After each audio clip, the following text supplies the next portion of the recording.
É certeza de que muitos de vocês já se sentiram isolados antes. Talvez você tenha passado muito tempo no seu quarto sentindo-se entediado, infeliz, mas rodeado de dispositivos, comida na geladeira, entregas de plantão e com uma cama maravilhosa e confortável para se encostar quando necessário.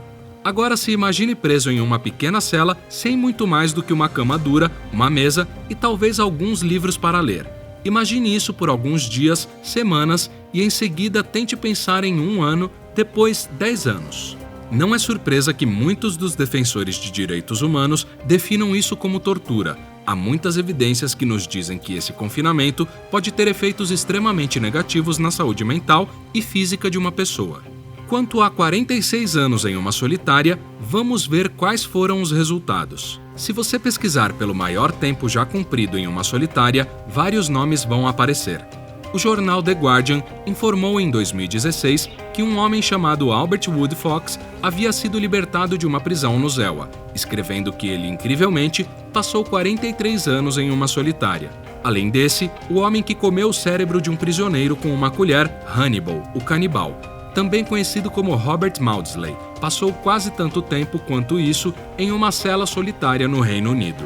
Ainda tinha uma jaula especial feita para ele, dado o que ele fez da última vez quando se aproximou de outro prisioneiro. Depois temos o criminoso que às vezes é chamado de prisioneiro mais perigoso da América, Thomas Silverstein, que está em isolamento desde 1983. Mas hoje vamos falar sobre um homem chamado Hugo Pinel. Embora o nome dele não apareça em muitas dessas listas sobre a maior parte do tempo gasto em confinamento solitário, podemos encontrar fontes que realmente dizem que ele passou 45 ou 46 anos trancado sozinho.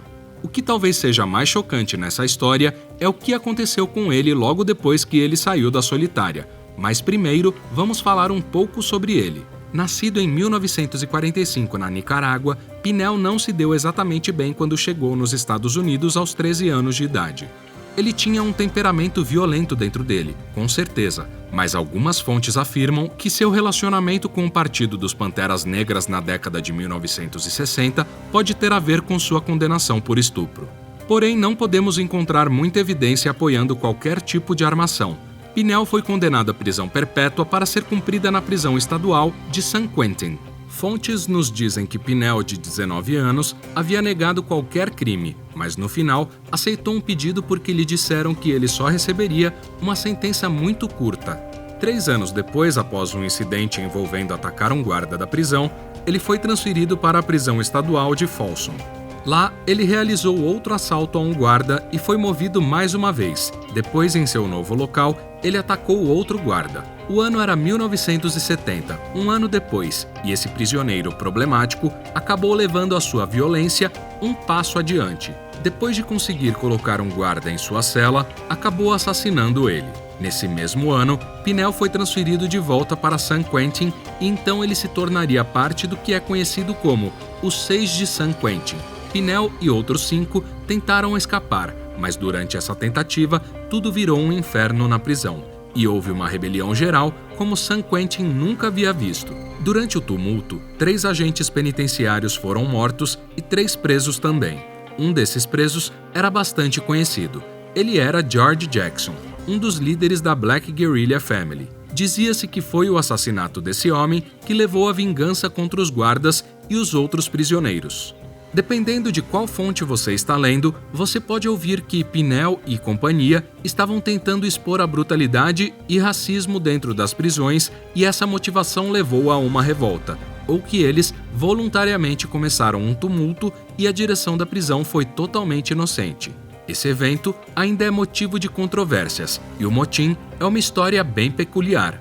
Dizer que Pinel não gostava de algumas gangues rivais dos guardas da prisão e outras autoridades poderia ser uma atenuação e ele estava prestes a ser feito de exemplo. Mas antes que isso acontecesse, ele fez outras coisas terríveis. Uma delas foi quando esfaqueou sua advogada de defesa, uma mulher chamada Lynn Carman. Na verdade, ela negou que Pinel tivesse feito isso, então a história é imprecisa nos detalhes. Muitas pessoas afirmam que havia corrupção nas prisões, mas não podemos corroborar isso. Pinel foi julgado de qualquer maneira. 2 guardas depuseram e disseram que Pinel havia cortado as suas gargantas durante a rebelião. Em 1976, ele foi condenado por 2 acusações de agressão e seus dias de convivência com outros prisioneiros haviam terminado. Não havia como o sistema querer esse homem frequentando espaços comuns com outros presos e, como você pode imaginar, os guardas não eram exatamente solidários sobre a ideia de trancá-lo sozinho em uma cela por muito, muito tempo. Ele foi de prisão em prisão, como é relatado, mas sempre acabava em confinamento, onde quer que fosse. Disse que boa parte do tempo que cumpriu foi na prisão de Pelican Bay. Seu advogado disse mais tarde que desde seu primeiro dia na solitária até a sua infeliz libertação, ele não teve nada para ler e passou a maior parte do tempo escrevendo. Grande parte deste trabalho estava relacionado ao seu ativismo. Vejam bem, muitas pessoas acreditam que Pinel era tanto um ativista quanto o homem que cortou a garganta dos guardas da prisão. Podemos encontrar fontes, como dissemos, que acreditam que ele foi incriminado na sua primeira condenação por causa de sua filiação ao Partido dos Panteras Negras. Algumas dessas fontes afirmam que Pinel estava enfrentando terríveis condições nas prisões e foi isso que o meteu em tantos problemas. É o que diz um site que escreve sobre más condições nas prisões a respeito de Pinel.